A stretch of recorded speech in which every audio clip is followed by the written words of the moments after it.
Bienvenidos, bienvenidos a un, un estudio más. Hoy quería presentarles un tema que surgió en mi mente hace ya un par de meses, pero por algunas cuestiones de tiempo no pude, lo fui armando de a poco y bueno, estos días le pude dar cierre. Este, Estamos viviendo en tiempos de doctrina, de vientos tiempos de vientos de doctrina, ¿no? Siempre han habido doctrinas. Lo que pasa es que a veces algunas comienzan a tener más fuerza o hay pequeños periodos donde se intensifican y el Señor nos ayuda, bueno, nos va preparando para esos tiempos.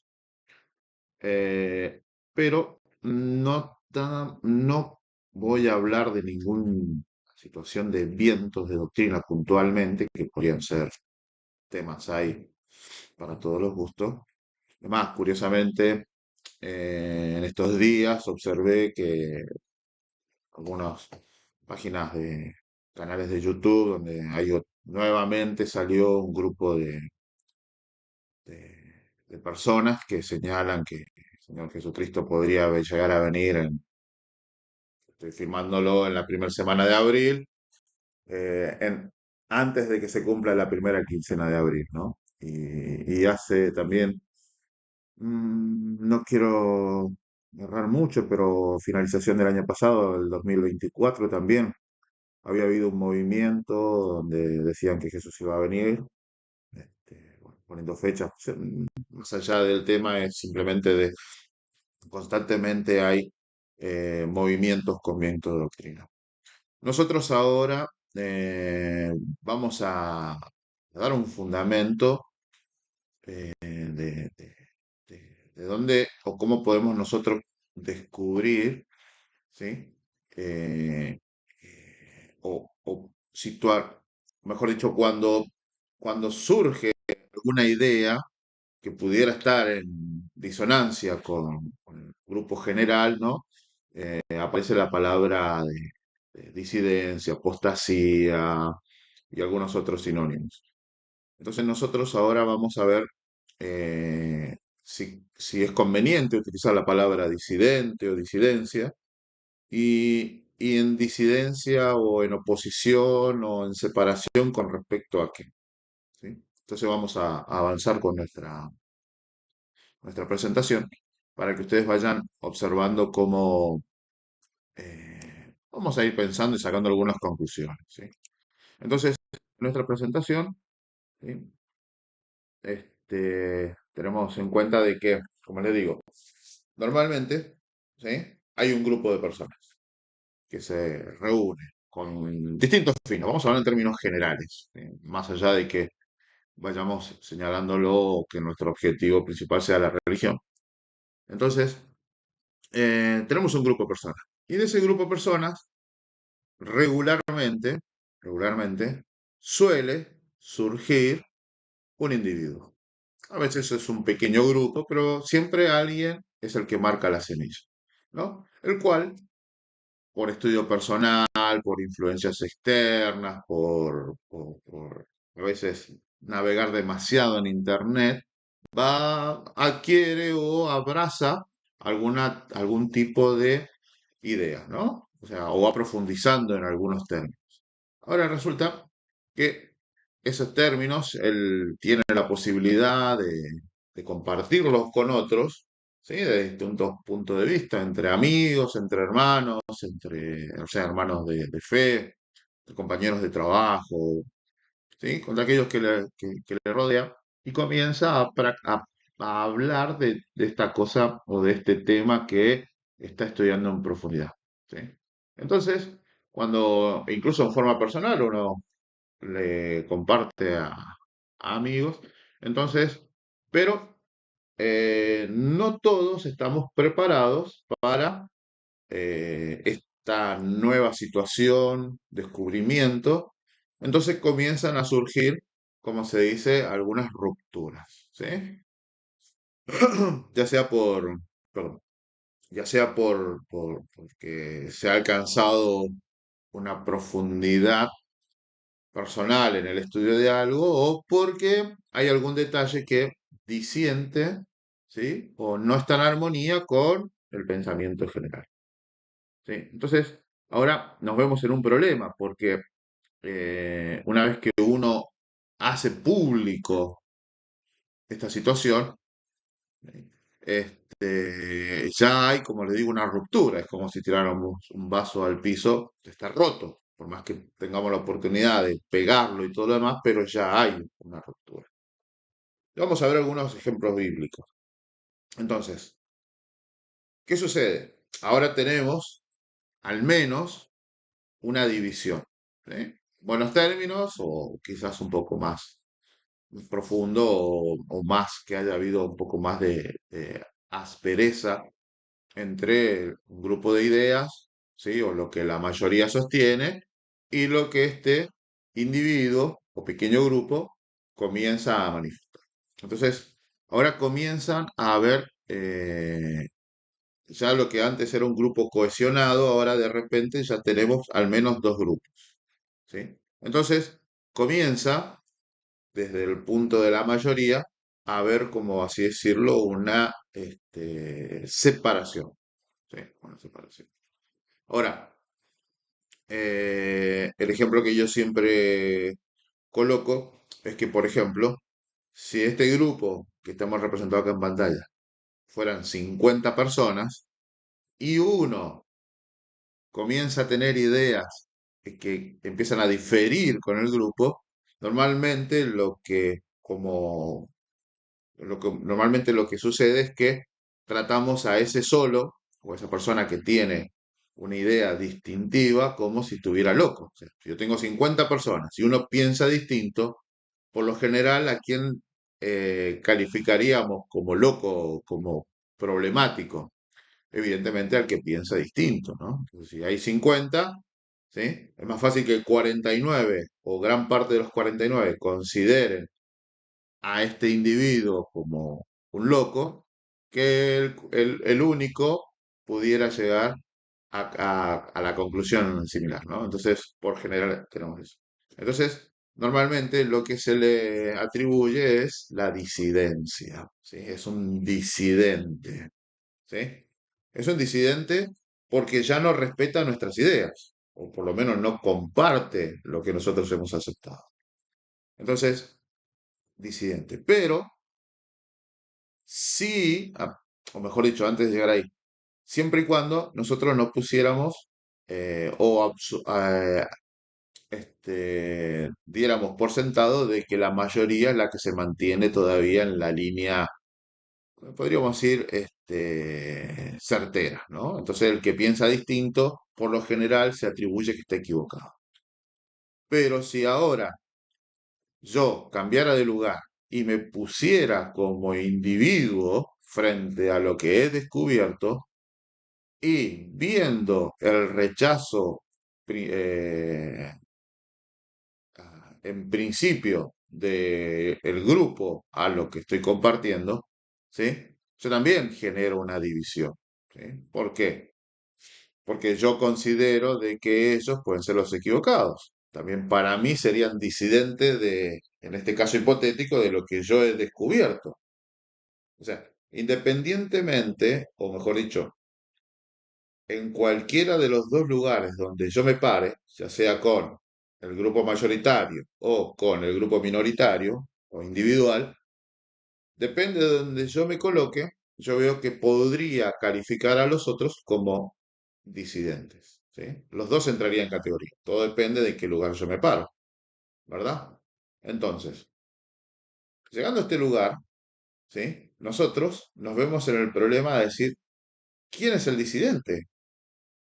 ¿Sí? ¿O quién está en problema? Si el gran grupo se mantiene en lo correcto o por consecuencia o por oposición, el otro pequeño grupo es el que ha descubierto una profundidad, podríamos llegar a decir, una condición más acertada, un conocimiento que es mejor que el que se mantenía hasta ese momento, ¿sí? Necesito chequearlo contra algo, ¿sí? Porque si yo fuera hacia un grupo y escuchara sus argumentos, podría decir, bueno, sí, está acertado. Pero ahora me junto con el otro grupo o con el que plantea una idea distinta y escucho sus argumentos y si yo no tengo una vara con qué medirlo, también puede señalarse como que estaría avanzando sobre también un lugar correcto. Eso es lo que en la actualidad se conoce o se da lugar donde, o se ha dado publicidad en mucho tiempo, hasta aquí es que la verdad es relativa. ¿Eh? La verdad es relativa. Es relativa, ¿por qué? Porque depende de donde yo me coloque, es donde voy a observar, ¿sí? Quién es el que está en lo correcto. Pero la idea es que yo necesito tener un algo para medir las dos ideas. Entonces, avanzamos. Entonces yo me veo ahora en esta situación. ¿Ve? ¿Quién, quién de los dos tiene la razón? Porque evidentemente, desde los puntos de vista opuestos, pueden llegar a tener razón, pero es una razón o una verdad relativa, relativa del punto de vista en el que la estoy observando. Ahora, yo necesito alcanzar algo o inclinarme por lo que se conoce como una verdad absoluta, ¿sí? Lo que es verdad en esencia, o lo que está, por así decirlo, más cerca de la verdad, ¿sí? Porque recordemos que el hombre, ¿sí? En su caminar va desde un periodo sobre todo cuando conoce a Cristo, comienza de cero, ¿sí? Y tiene que ir creciendo conforme a lo que va aprendiendo diariamente, ¿sí? Ha descubierto que en un punto de su vida para atrás todo lo que había hecho no era correcto, y entonces hace un quiebre en su vida, que es lo que normalmente en el proceso cristiano se llama conversión, y eso lo lleva a cambiar de actitud, de hábitos, de situaciones y proyectarse hacia algo que era totalmente distinto a lo que venía practicando. Entonces comienza de un punto a aprender y a corregir todo lo que venía haciendo mal y lo que no hacía comienza a hacer. ¿Sí? Es un camino de crecimiento, ¿sí? Espiritual y personal. Entonces, esta persona comienza a crecer en conocimiento, valga la repetición, y cada día mira lo que hizo el día anterior y se propone no cometer los mismos errores que hasta ese momento había cometido. Entonces, cada día debiera ser distinto al anterior. Entonces acá, como persona individual, ¿sí? En el estudio dirigente de la Biblia, ha encontrado un tesoro nuevo y decide aplicarlo a su vida. Muy bien. Entonces, ¿quién tiene la razón? ¿Los 49 o el uno, el que está solo? ¿Sí? Necesitamos este, estudiar qué es lo que significa la palabra disidente. ¿Sí? Que a veces nosotros lo aplicamos muy rápido, está muy rápido, muy fácil en nuestra boca. Entonces vamos a ir al diccionario y el diccionario dice que disidente o que decide, ¿sí? Dice es que se opone, opositor, discrepante, contrario, observen, renegado o detractor, ¿sí? Por consecuencia, el antónimo es adepto, partidario o seguidor. Ahora, observen que la palabra disidente en sí no es una palabra que se utilice, que debiera utilizarse como un peyorativamente, esa sería la palabra. ¿Por qué? Porque disidente simplemente está señalando o mostrando, ¿sí? A alguien que tiene un pensamiento distinto a otro grupo de personas, ¿sí? Al cual pertenecía, obviamente, porque si Si los antónimos es adepto y partidario y seguidor, quiere decir que compartía con nosotros cosas, pero ahora de repente está transitando una vereda, o por lo menos ha habido una bifurcación.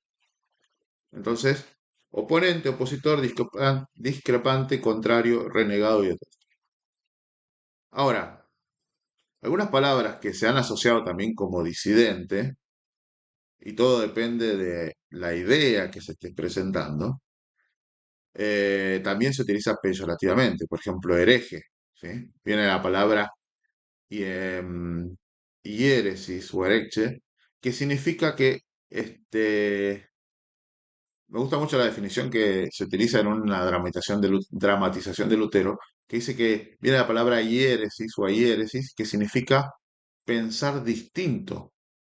Ahora, perdón, se ha utilizado como una mala palabra. Una persona que piensa distinto, la palabra hereje se la ha utilizado como estigmatizante. ¿Sí? Ser declarado hereje en alguna época de la historia no muy pasada conllevaba la muerte. ¿Sí? Y entonces, si algo, un título estaba asociado con la muerte, tenía que ver con algo malo. Pero en realidad, y ahora vamos a ir un poco más adelante, un poco la tarea de hoy, es que ser un disidente o ser un hereje no necesariamente, o ser considerado un disidente o ser considerado un hereje, no necesariamente, ¿sí? Depende de cuál sea nuestra o contra qué lo estemos mirando, no debiera, ¿sí? Es, ¿cómo podríamos decirlo? No debiera ser una mala palabra. ¿Por qué? Debemos nosotros pesar todo lo que llega a nosotros, medirlo con un patrón y ahí decidir si ser disidente o ser hereje es malo o es correcto. ¿Sí? Entonces, fíjese aquí, acá ya empezamos a tener algunos puntos más interesantes. Por ejemplo, observen, acá aparecen algunas palabras interesantes. Apóstata y cismático. ¿Por qué? Ahora vamos a ver también la definición de apóstata. Dice, la primera acepción dice, persona que niega algunos de los dogmas establecidos en una religión. ¿Sí?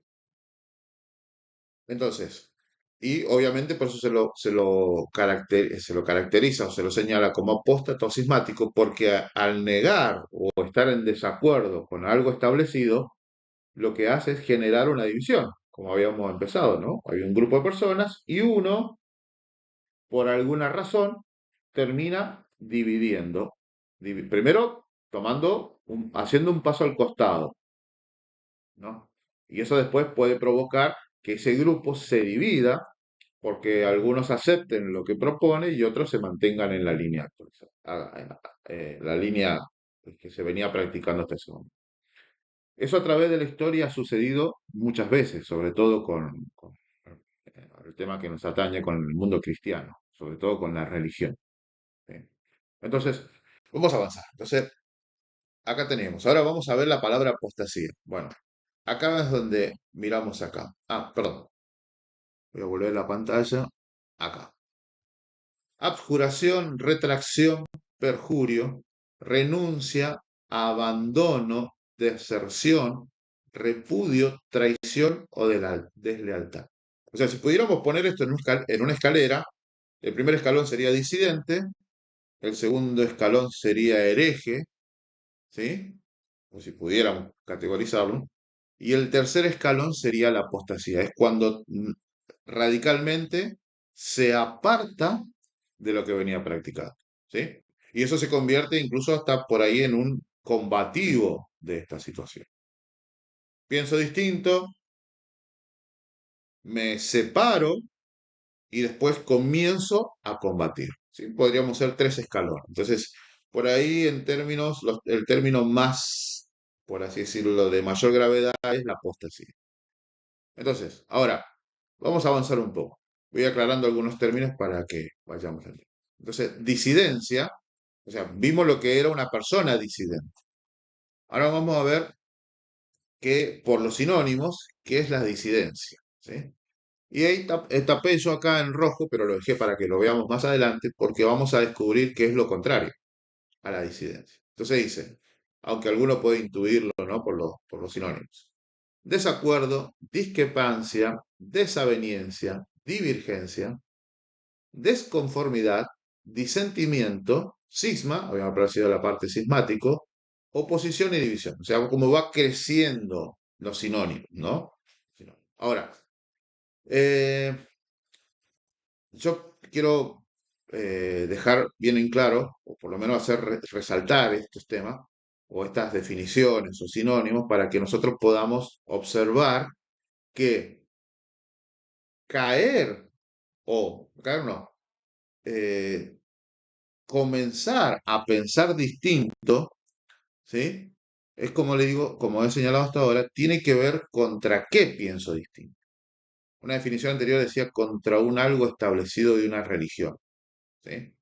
Ahora, si nosotros analizamos nuestra fe cristiana a través de los años, ha ido creciendo, como señalábamos que el cristiano también en su vida personal va creciendo. Por ejemplo, hasta Martín Lutero, por distintos eventos, se había caído, que decir la palabra caído está correcto, de una iglesia, por así decirlo, según Apocalipsis capítulo 2 y 3, una iglesia primitiva que había alcanzado conquistar al mundo, había caído a una práctica donde se consideraba que la salvación se podía adquirir por una transacción económica, ¿no? Que fue lo que motivó a que Martín Lutero clavara sus 95 tesis en la Catedral de Wittenberg en 1517.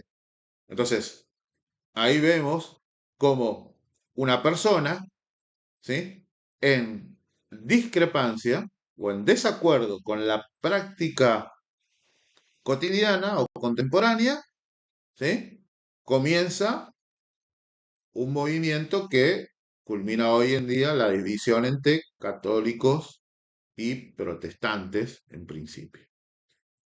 Ahora, para tomarme un minuto en esto, cosa que ya los protestantes no refleja lo que el espíritu con el que comenzó el protestantismo, porque puntualmente protestante se señalaba una constante examinación, ¿sí? O constante examinado de las doctrinas a la luz de un patrón, ustedes ya se imaginarán cuál es, ¿sí? Las prácticas se comparaban con un patrón y entonces se protestaba porque difería de lo que el patrón, la medida, la regla señalaba. Entonces, hoy en día, el protestantismo, y lo voy a dejar acá para otro tema, lejos está de representar lo que su nombre dice, porque lejos de señalar errores en las prácticas, ¿sí? Nos hemos amoldado, ¿sí? Entonces, ahí tenemos un poco una margen de historia. Entonces, hereje, apóstata, cismático, y observen acá aparecen dos situaciones más, dice. Observen, la palabra hereje dice persona que disiente o se aparta de la doctrina o normas, y acá aparece una palabra interesante, institución, organización o academia. ¿Sí? O sea, el término es amplio, no tiene que ver la herejía puntualmente con un problema religioso o de fe entre las personas, sino que también está asociado a todo el ámbito del ser humano. Ahora, cuando nosotros escuchamos la palabra hereje, solo pensamos en religión. Cuando nosotros pensamos en disidente, rápidamente lo asociamos también a religión. Pero, vuelvo a insistir, son palabras de uso cotidiano, ¿sí? Cuando hay dos grupos en una empresa, dos grupos en los deportes, dos grupos en la política, aquel que piensa distinto y que antes pertenecía a un grupo mayoritario, puede recibir el nombre de disidente o el nombre de hereje.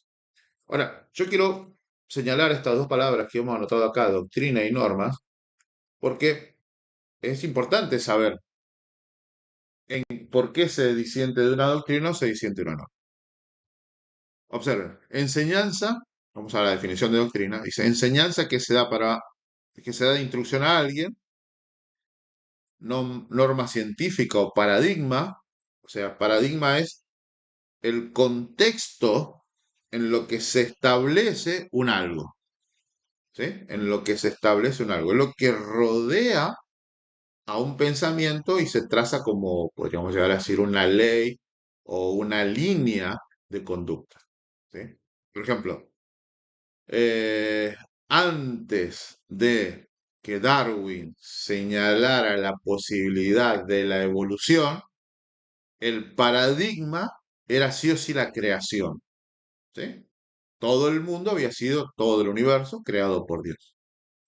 Cuando se implanta la semilla del evolucionismo, los científicos poco a poco cambian el paradigma, ¿sí? A el azar. Todo se creó porque coincidieron las cosas, ¿sí? Entonces dice una norma científica o algo basado en el paradigma. Cuando todo el mundo, bien o mal, ¿sí? Consideraba que todo venía de parte de Dios, eso era un paradigma, una norma científica que representaba que todo procedía de la creación. Luego, cuando comienza la semilla del evolucionismo, ese paradigma cambia y se mueve hacia otro sector. La tercera acepción dice, conjunto de ideas u opiniones religiosas, filosóficas, políticas, y observen esta la clave, ¿no? Religiosas, filosóficas o políticas, por eso les decía que es amplia la utilización de esta palabra, etcétera, y acá dice sustentadas por una persona o grupo, ¿sí? Hay doctrina cristiana, hay doctrinas científicas, hay doctrinas filosóficas, ¿sí? Entonces, el tema disidencia, herejía, no atentaría directamente contra algunos, o no sería exclusivamente del ámbito religioso, sino que tiene que ver contra lo que ciertos grupos definen como sus normas de conducta y de trayectoria, ¿sí? Cuatro, transmisión de la doctrina cristiana en la catequesis, o sea, cómo se hace, son las cinco acepciones de la palabra doctrina, ¿sí? Y doctrina, la acepción quinta que nosotros también pudiéramos señalar, tiene que ver con la acción de enseñar al pueblo, también se dice como dar doctrina o enseñar doctrina. Enseñar lo que se ha establecido como normas que rigen una actividad o un grupo de personas, ¿sí? Ahora, eh, y la segunda palabra que quiero que veamos acá, norma. Recuerde que aparecía en la definición anterior, doctrina y norma. Y observe, dice, regla que se debe seguir o a la que se deben ajustar las conductas, las tareas o las actividades. La segunda acepción dice, quienes arreglan, perdón, el tercero, precepto jurídico, voy a leer las que tienen que ver con nosotros, ¿sí? Y las otras dos ya se escapan porque tienen que ver con otras situaciones. Pero a lo que me refería es que doctrina, norma, regla, con las cuales uno comienza a tener un pensamiento distinto, ¿sí? Es la que nos define como que pertenecemos a un grupo o pertenecemos a otro. Ahora, yo quería ir, ¿sí? a esta situación. Seguimos todavía con duda, porque ¿quién de los dos grupos es el que tiene la razón? En las definiciones encontramos una situación muy interesante. Dijo que contra las normas de una institución, ¿sí? Contra el pensamiento filosófico, es más, la filosofía tiene distintas ramas en las cuales distintos filósofos se suman a una o plantean distintas pero todas ellas conviven, ¿sí? Pero uno puede considerar al otro disidente porque no sostiene las ideas del segundo grupo. Entonces, ¿cómo nosotros podemos, señor, conciliar o descubrir quién de los dos está en problema? ¿Quién es el disidente? Ahora, como dijimos, hereje, ¿sí? Dice así, y eso es lo que queremos referenciar. Persona que disiente o se aparta de la doctrina o norma de una institución, una organización o una academia. ¿Sí? Ahora, observe que por lo general el loco, según nuestro primer ejemplo, es uno solo, porque se considera que, se toma como una regla absoluta, que la mayoría, por lo general, está en el camino correcto. Por eso la palabra hereje siempre está aplicada a una minoría, ¿sí? Siempre se aprueba a una minoría. Ahora, observen que disiente, o sea, no está de acuerdo con lo que por voluntad de la mayoría, ¿sí?, se toma como algo correcto, ¿sí? Pero que alguien piense distinto no necesariamente o exclusivamente siempre puede estar equivocado. Esa es la realidad. También podríamos decir que la mayoría pudiera también mantenerse en una situación equivocada.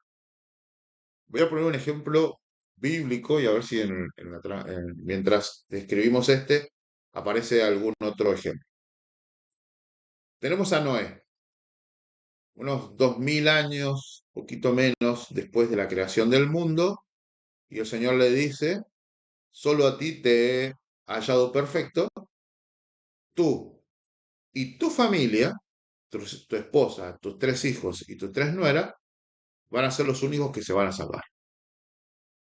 Algunos han hecho algunos cálculos matemáticos interesantes, tampoco hace falta hacerlo muy profundo, pero señalan que en ese periodo de 2000 años, con Noé vivían aproximadamente una cantidad de personas muy similar a la actualidad, un poco menos quizás, o quizás un poco más. O sea que aquel diluvio, hace 4000 años aproximadamente, ¿sí?, aquel diluvio demostró que en términos de la voluntad de Dios, de la sabiduría de Dios y de la justicia de Dios, la mayoría estaba completamente equivocada. Y el que, según lo que leemos el relato de la Biblia en Génesis 6 al 9, eh, Noé podría, o claramente fue considerado un disidente, un hereje de lo que la mayoría pensaba, ¿sí? Sin embargo, en términos de Dios, Noé era el único que estaba cerca de lo que Dios marcaba. ¿Sí? Ahí tenemos un caso. Otro caso que se me viene a la mente es el caso puntual del Señor Jesucristo. Algunos señalan que Jesucristo podría ser considerado como uno o un disidente, por así decirlo, el principal, no el primero, sino el principal, el más importante, del periodo del Nuevo Testamento, porque Jesús radicalmente se opuso a las prácticas de lo que es considerado, o lo que era considerado hasta ese momento, el pueblo de Dios, ¿sí? Cristo vivía radicalmente distinto y enseñó al pueblo a vivir en una forma distinta. Entonces, podríamos tranquilamente considerar a Cristo como un hereje, como un disidente. E incluso si nos pusiéramos en los zapatos de los fariseos, Cristo sería considerado como un apóstata. ¿Sí? Recuerden algunos casos particulares, ¿no?, que son conocidos, como cuando se les reclamó que los discípulos cosechaban en día de reposo, ¿no? Porque iban caminando y tomaron unas espigas del campo y utilizaron como alimento. En otro momento se los acusó porque comían sin lavarse las manos, sin practicar el rito de lavarse las manos, que era un rito, una actividad establecida por eruditos de ese momento, que consistía en lavarse ritualmente las manos 3 veces antes de poder, antes de comer. Entonces, observen que Cristo se lo consideraba un disidente, un hereje, incluso hasta un apóstata, porque hacía todo contrario a lo que la institución o grupo de personas consideraban que era lo correcto. E incluso lo podemos llevar hasta el apóstol Pablo, porque el apóstol Pablo también en algún momento fue considerado en alguna de estas tres categorías por haber abandonado ese grupo, que era el fariseísmo. Recuerden que Pablo dice, hijo de judío, fariseo, ¿sí? Y encima había sido instruido por uno de los mejores maestros de ese momento. Y por último, podríamos señalar al apóstol Juan, cuando la persecución de- del Imperio Romano de Domiciano, a los cristianos, y en especial a Juan como referente, se los perseguía por no adorar, ¿sí?, a los dioses romanos. Entonces eran considerados disidentes, herejes y hasta apóstatas de lo que se consideraba, en términos de mayoría, ¿sí?, lo que se considera una buena práctica, ellos estaban aparte y eran considerados un peligro. Entonces eran tachados de disidentes, de herejes, opositores, cismáticos, divisores, ¿sí? Pero nuestro ejemplo es que muchas veces la mayoría suele estar en el camino incorrecto, ¿sí? Suelen estar en el camino incorrecto en... A ver, la aplicación sería, pueden venir transitando un camino que hasta ese momento era la verdad que conocían, pero dado un incremento en el conocimiento, ¿sí?, el no aceptar o no descubrir o no reconocer que hay que hacer un cambio, inmediatamente los pone o de un lado o del otro. Hay una división, una encrucijada. Bien, avancemos. En Hechos capítulo 15, del 1 al 12, ¿sí?, encontramos algunas situaciones muy interesantes, ¿sí? Yo lo voy a dejar para que usted pueda repasarlo por razones de tiempo, ¿sí?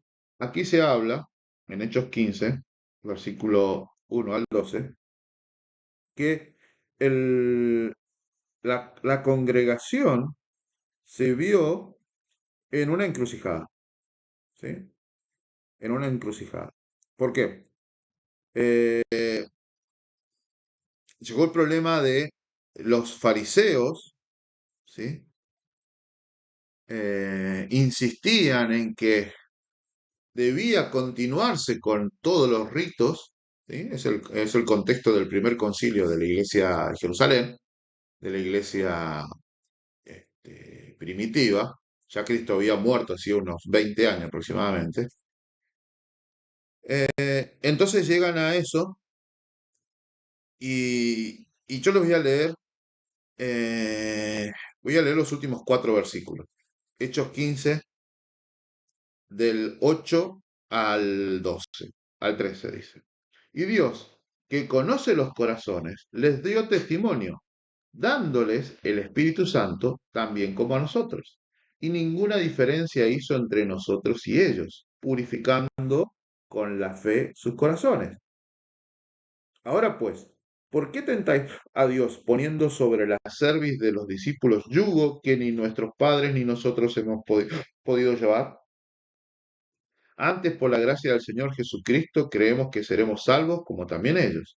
Entonces toda la multitud cayó y oyeron a Bernabé y a Pablo, que contaban cuán grandes maravillas y señales Dios había hecho por ellos entre los gentiles.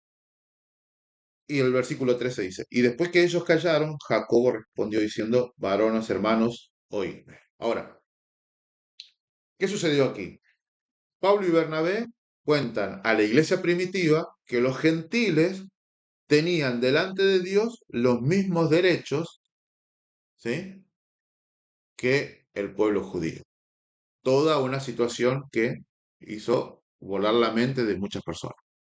Y aquellos judíos sinceros, pero aferrados a unas prácticas, querían que los gentiles fueran considerados o que fueran obligados a practicar lo mismo que en cierto principio había sido solo para el pueblo de Israel.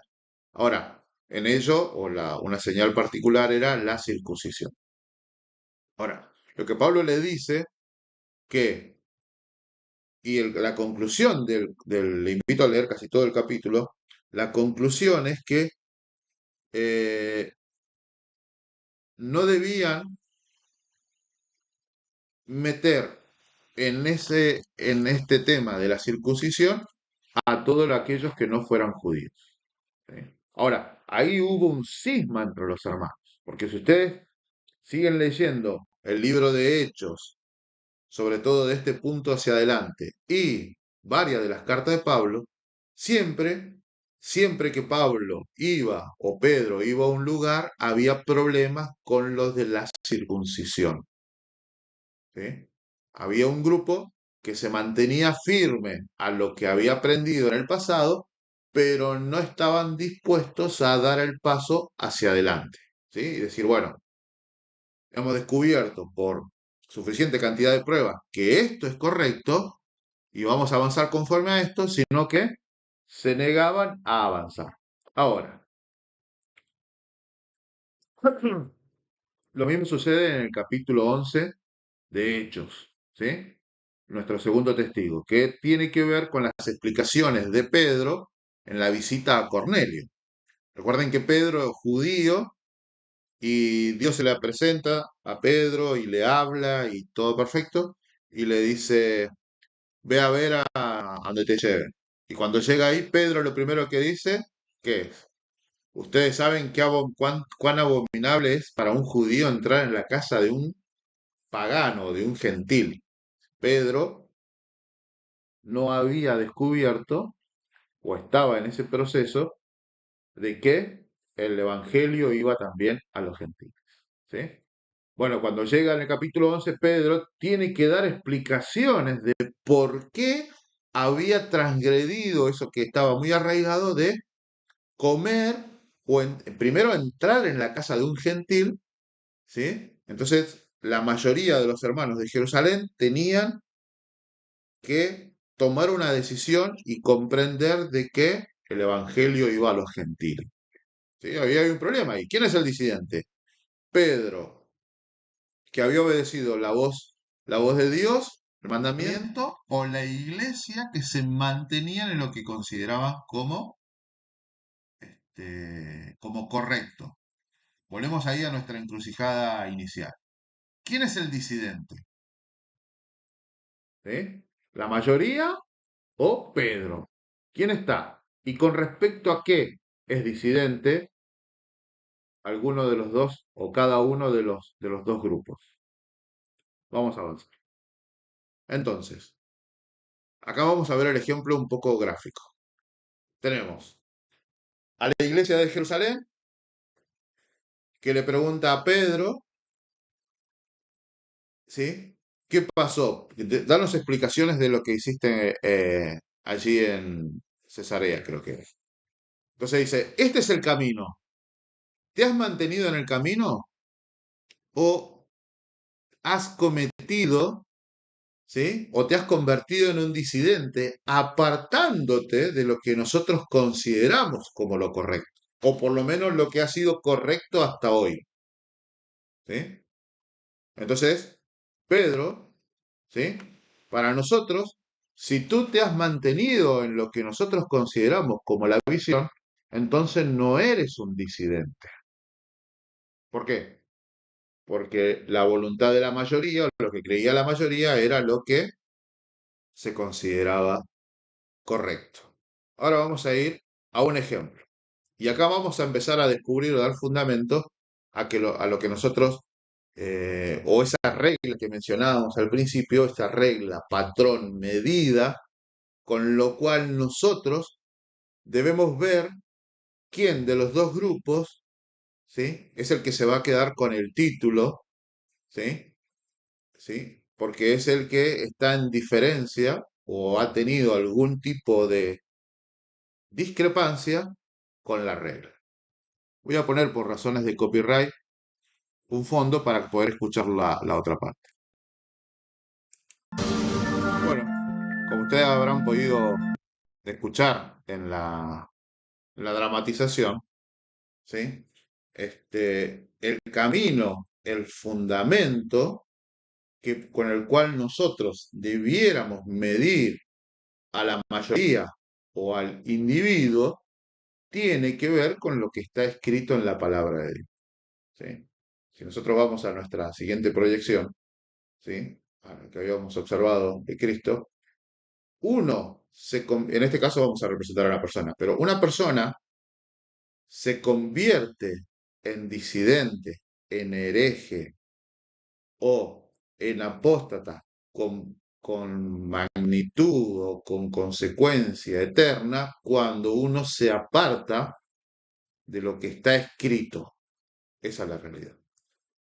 Cuando uno camina conforme a la línea que está escrito en la Biblia, entonces uno puede tener la tranquilidad, o por lo menos la certeza, de que está yendo por buen camino cuando no se aparta de lo que la Biblia establece.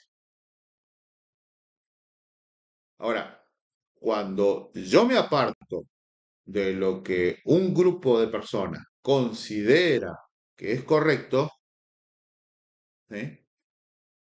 Si bien tengo el término, o podría ponerme el término de disidente, pero eso sería en cuestiones de salvación o de eternidad un caso secundario terciario. El problema radica cuando yo me aparto de lo que está escrito en la palabra de Dios. Por eso Martín Lutero, fue declarado hereje, cismático y algunos otros títulos que se le puso, porque Lutero, su respuesta cuando se le dice que se arrepienta de lo que piensa, de lo que estudió, de lo que dijo, dice, no puedo y tampoco quiero retractarme porque sería un acto contra la conciencia y no puedo ir en contra de la conciencia. Ahora, Lutero había descubierto verdades en la palabra de Dios que le llevaban a disentir con lo que la mayoría establecía. ¿Sí? Llevaba a disentir con lo que la mayoría establecía. Entonces, por los hombres, fue declarado un hereje.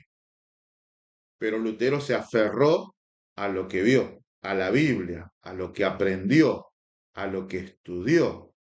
Ahora, como personas gregarias, personas que vivimos en la sociedad, normalmente tendemos a dar satisfacción a nuestra necesidad de vivir en grupo y de convivir en una sociedad o con un grupo de personas que tenemos los principios o mantenemos las mismas convicciones. Pero todos estamos arraigados en la palabra de Dios, todos manejamos nuestras ideas conforme a un escrito está. Vamos a observar cómo considera el Señor algunos de estos comportamientos. ¿Sí? Hechos, capítulo 17, versículos 10 al 13. Los leo. Entonces, los hermanos, luego de noche, enviaron a Pablo y a Silas a Berea, los cuales, habiendo llegado, entraron en la sinagoga de los judíos. Y estos fueron más nobles que los que estaban en Tesalónica, pues recibieron la palabra con toda solicitud. Y aquí está un poco la clave de nuestras necesidades, o de nuestro tema, por así decirlo. Escudriñando cada día las escrituras para ver si estas cosas eran así. O sea, Dios considera, y lo dejó registrado acá en el libro de Hechos, en el capítulo 17, que aquellas personas que vivían en Berea eran incluso considerados por Dios más nobles, o sea, de mejor estima, no porque Dios no amara a los hermanos de Tesalónica, sino que esta característica de los hermanos de Berea se resaltaba más porque buscaban en la Biblia a ver si lo que Pablo y Silas decían era correcto. Estaban ellos probando que si Pablo y Silas eran disidentes o herejes con respecto a la palabra de Dios o no. ¿Y cómo hacían? Midiéndolos con una regla. ¿Qué regla? Lo que estaba escrito. No lo que ellos pensaban que estaba escrito, sino lo que estaba escrito conforme a la voluntad de Dios. Porque a veces tenemos ese inconveniente. Nosotros consideramos que la Biblia dice algo y a la realidad no es así. ¿Cuál fue la consecuencia de esta situación? Dice que creyeron muchos de ellos, ¿quiénes? Muchos de los judíos que estaban en Berea, y a ellos se sumaron gentiles, mujeres griegas honestas o sinceras, y no pocos hombres, o por así decirlo, muchos hombres. También que griegos, porque recuerden que Pablo y Silas habían entrado en la sinagoga de los judíos. O sea, primero le hablaron a los judíos dijeron, lo que dice Pablo y Silas está en armonía con lo que dice la palabra de Dios, por lo tanto, no les cabe el título de disidente, ni de hereje, ni de apóstata con respecto a la palabra de Dios, y entonces se suman muchas personas a la verdad. ¿Sí? Un texto que yo quiero leerles, que es un comentario de este hecho, o perdón, de estos acontecimientos en la iglesia de Tesalónica y de Berea, ¿sí? Los voy a leer este párrafo y ya con esto vamos a ir a nuestra conclusión, dice. Donde quiera se proclaman las verdades del Evangelio, aquellos que desean sinceramente hacer lo recto son inducidos a escudriñar diligentemente las Escrituras. Si en las escenas finales de la historia terrenal aquellos a quienes se proclaman las verdades probatorias siguieran el ejemplo de los bereanos, recuerden aquí habíamos leído Hechos capítulo 17, lo que había sucedido en Berea, escudriñando diariamente las escrituras, comparando con la palabra de Dios los mensajes que se les dan, habría un gran número de leales a los preceptos de la ley de Dios, donde ahora hay comparativamente pocos.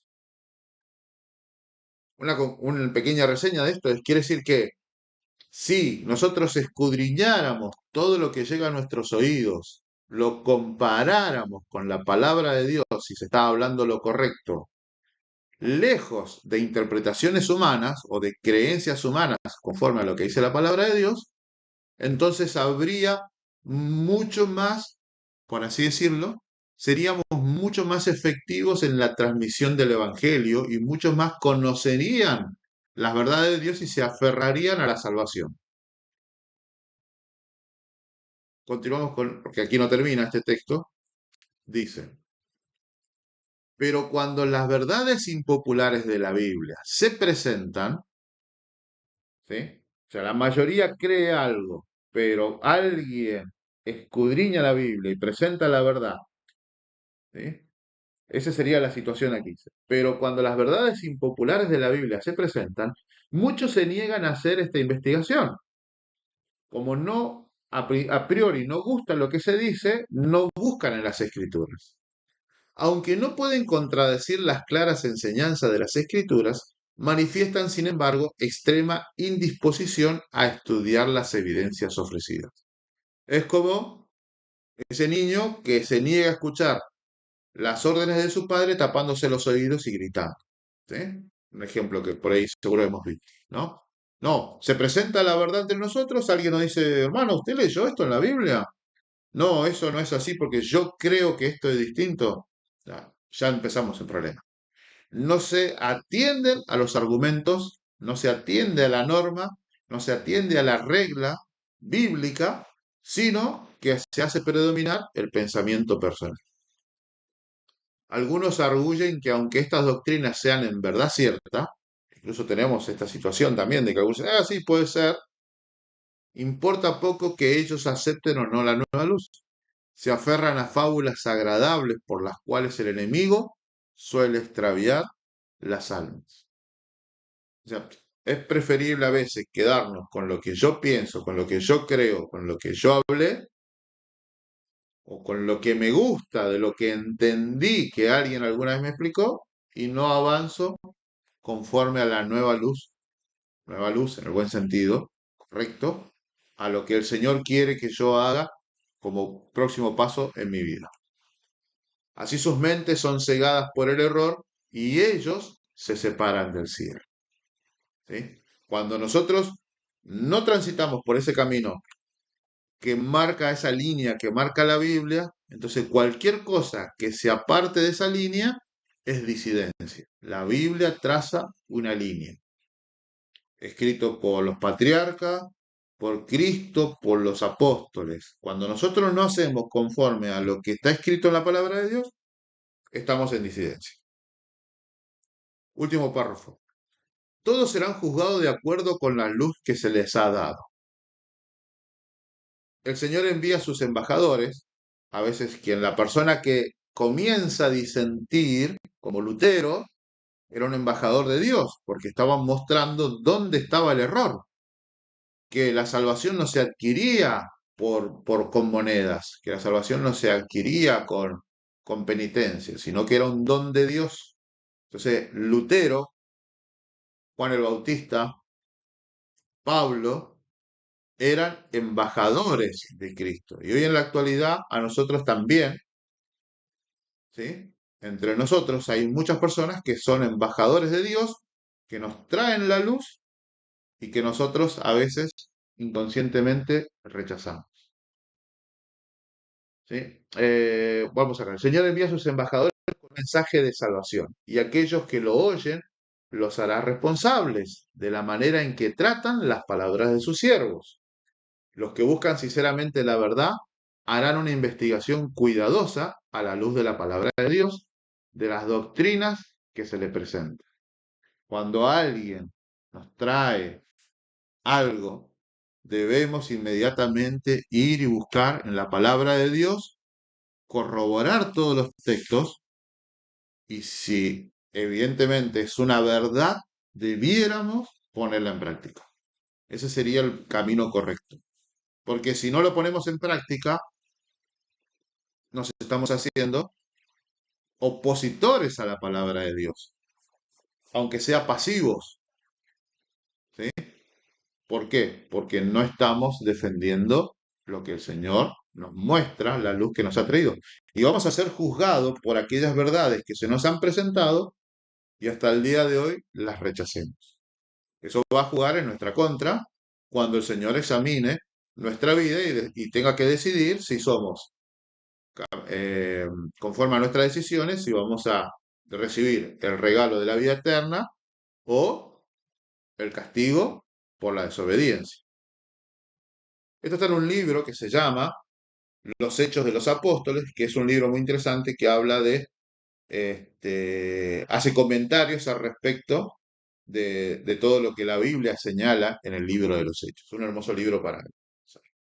Bueno, y esto me llevó en algún momento a, a de la historia, le voy a mostrar acá un poco de nuestro material, ¿sí? A escribir una revista que habla al respecto de la fe, porque yo tenía en algún momento un concepto bastante pobre de lo que respectaba a la fe, y un día alguien me preguntó y me dice, ¿qué es la fe? ¿O cómo es este tema de la fe?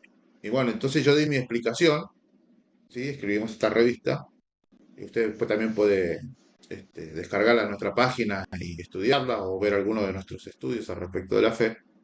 Eh, y cuando yo, después de dar mis explicaciones de lo que consideraba que era la fe, cuando llegué a casa no estaba conforme con lo que yo había dicho. Entonces me senté a investigar y descubrí cosas muy interesantes y eso me ayudó mucho en el conocimiento de lo que es la palabra fe, lo que representa, el verdadero significado, por qué se utiliza la palabra fe, ¿sí? Y descubrí, como yo conocía, por así decirlo, tres dimensiones de la palabra fe, o tres palabras que que podríamos llegar a utilizar como definición de fe, pero descubrir una cuarta que es mucho más abarcativa que lo que siempre o por lo general nos enseñan o hemos estudiado hasta este momento respecto de la fe. ¿Sí? Perdón. Entonces, acción o efecto de decidir, ¿sí? Desacuerdo, discrepancia, desaveniencia, recuerden, con una institución o un grupo de personas, podríamos llegar a decir. Lo que había escondido acá era que el antónimo de la disidencia es estar de acuerdo, unanimidad y consenso. Un tema que voy a preparar para la siguiente, como se podríamos llegar así, que la primera parte, pero con respecto a la unanimidad, acuerdo y consenso, va a ser un video siguiente para complementar esto que hemos venido aquí. Entonces, la disidencia es cuando alguien se separa del grupo por haber no compartir la idea o la mayoría. Sin embargo, la unanimidad es cuando, conforme a la Biblia, que yo adelanto, ¿sí? Somos guiados. Esa es la realidad.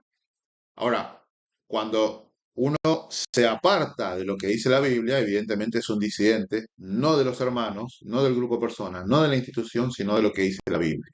Y eso es lo que los apóstoles durante mucho tiempo y en muchos registros señalaban que había que ser cuidadosos con este tema. Entonces, yo soy disidente cuando, cuando me aparto de la palabra de Dios. Esa es la realidad. Soy un disidente cuando no tengo, ¿sí? No tengo a la Biblia como centro. Si yo digo algo, ¿sí? O el grupo dice algo, ¿sí? Que no está en armonía con la palabra de Dios, es cuando yo tengo una situación distinta. ¿Por qué? Pues siempre tengo que basarme en un escrito está. Si yo siempre me baso en un escrito está, no voy a tener inconvenientes, ¿sí? Con Dios, que debería ser mi primera situación, pero siempre voy a tener algún tipo de inconveniente con los hombres, porque son dominados por sus pasiones, por sus gustos, por sus cuidados, por... Todos tenemos cosas que nos agradan y cosas que luchamos contra la Biblia. Entonces, se me presenta la verdad, y esta sería una buena pregunta. Alguien se sienta conmigo, me muestra bíblicamente qué es lo correcto, qué es lo que Dios dice sobre algún tema. ¿Qué voy a hacer con eso? Tenemos tres formas de aceptar o de proceder con respecto a cuando alguien nos presenta la verdad. Puedo decir que no, estoy hablando de la verdad bíblica, absoluta, correcta, no lo que cree una persona. Puedo este, decir que no, ¿sí? Puedo decir que sí, que sería lo óptimo. Cuando el Espíritu Santo trabaja en nuestro corazón, podemos decir que sí inmediatamente, como centurión, como el eunuco, como el carcelero y tantos otros personajes que aparecen y personas que aparecen en la Biblia. O puedo, ¿sí? Puedo decir que también es una buena señal si me voy a sentar a estudiarlo. Con oración, voy a dedicar tiempo a ver qué pasó con esto. Recuerden, tenemos tres opciones. No, nos descalifica y al no estar conforme a la verdad, nos convertimos en disidentes porque proclamaríamos o sostendríamos a través del tiempo conceptos erróneos. Puedo decir sí, que sería un acto de fe inmediatamente, porque el Señor nos muestra una verdad y inmediatamente la aceptamos. Y también puedo hacer como Nicodemo, ¿sí? Nicodemo que no podía comprender a principio lo que el Señor les decía y, y entonces se fue pensativo a su casa. Pero después vemos a través de la historia que Nicodemo no se mantuvo, no se alejó de Cristo, sino que se aferró más a él. Fue, meditó, revisó. Otro que hizo lo mismo es el apóstol Pablo. Pablo se convirtió rápidamente en Damasco, pero dice que, cuando leemos creo la carta tesalonicense, creo que es, dice que se fue 3 años a estudiar a Arabia. O sea, aceptó a Cristo, pero se fue a revisar todo lo que había estudiado para ver si lo que, más allá de la experiencia que había tenido personal con Cristo, ¿sí? Que todo lo que estaba sucediendo estaba en armonía con el Señor. Voy a buscar ese versículo, vamos a tomar 2 minutos más, para que nosotros podamos observar este ejemplo de Arabia, ¿no? Eh, Gálatas. Sí, Gálatas 1 dice, Gálatas capítulo 1, versículo 15 al 20. Y con esto cerramos, para que usted vaya meditando qué va a hacer con respecto a lo que ya se presentó, aquello que alguien se sentó con usted y le mostró bíblicamente qué era lo correcto, bíblicamente, pasaje con pasaje, armonía en todos los textos, no hay fanatismo, armonía, uno puede detectar la voluntad de Dios, tanto que cuando se nos presentaba, nos hervía el corazón nos ardía el pecho de la verdad, ¿sí? O nos podía también arder el pecho de enojo, o porque alguien nos estaba diciendo algo que no nos gustaba. Entonces dice así, Gálatas 1, del 15 al 20. Mas cuando quiso Dios, que me apartó desde el vientre de mi madre y me llamó por su gracia, revelar a su Hijo en mí para que le predicase entre los gentiles, luego me consulté no con carne y sangre. O sea, no fue Pablo a hablar con otras personas de que si lo que se le estaba presentando era lo correcto. 17. Ni fui a Jerusalén a los que eran apóstoles antes que yo. Recuerden, estaban los 11 apóstoles. Bueno, algunos habían muerto ya en este momento. Sino que me fui a Arabia y volví de nuevo a Damasco. Después, pasado 3 años, fui a Jerusalén a ver a Pedro y estuve con él 15 días. Pablo estaba haciendo algo muy similar a lo que hacían los bereanos. Se fueron, dice, bueno, a ver, yo perseguí a la iglesia, me encontré con Cristo, Dios lo reveló en mi vida. Entonces, ¿qué dice Pablo? No le fui a preguntar a los apóstoles si estaban correctos, no le pregunté a Ananías, ¿sí? No le pregunté a nadie, sino que dice, no consulté ni con sangre ni con carne. Se fue y se puso a estudiar, ¿sí? Y después de 3 años de haberse encontrado con Cristo y haberse bautizado, recién estuvo 15 días con Pedro en Jerusalén. ¿Sí? O sea, Pablo se aferró a Cristo.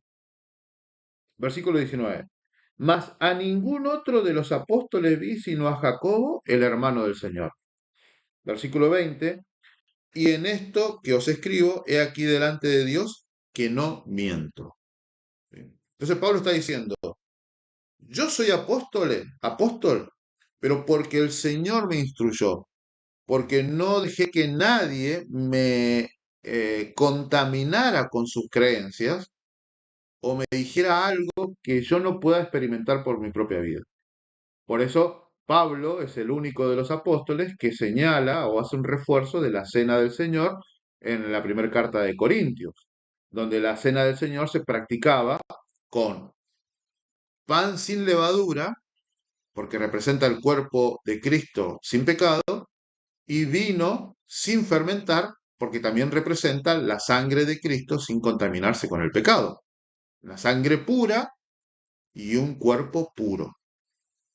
¿Sí? Un tema para estudiar con respecto, usted lo pueden encontrar en alguna de nuestras revistas que habla precisamente sobre la observancia de la fiesta de la Pascua, la Cena del Señor, si ambas si la otra, ¿sí? Le invito a visitar nuestro canal y ahí poder descargar cualquiera de las revistas, en este caso el de la Pascua.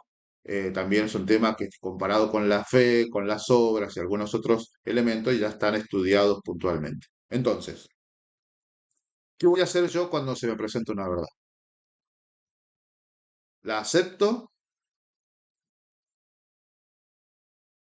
me tomo tiempo para estudiarla, evaluarla con oración para el que sea el Señor el que me guíe a la verdad, ya sea para aceptarla o no aceptarla, o radicalmente le digo que no porque atenta contra lo que creo hasta este momento, con lo que he aprendido hasta este momento, o con lo que el grupo que me rodea considera que es lo correcto.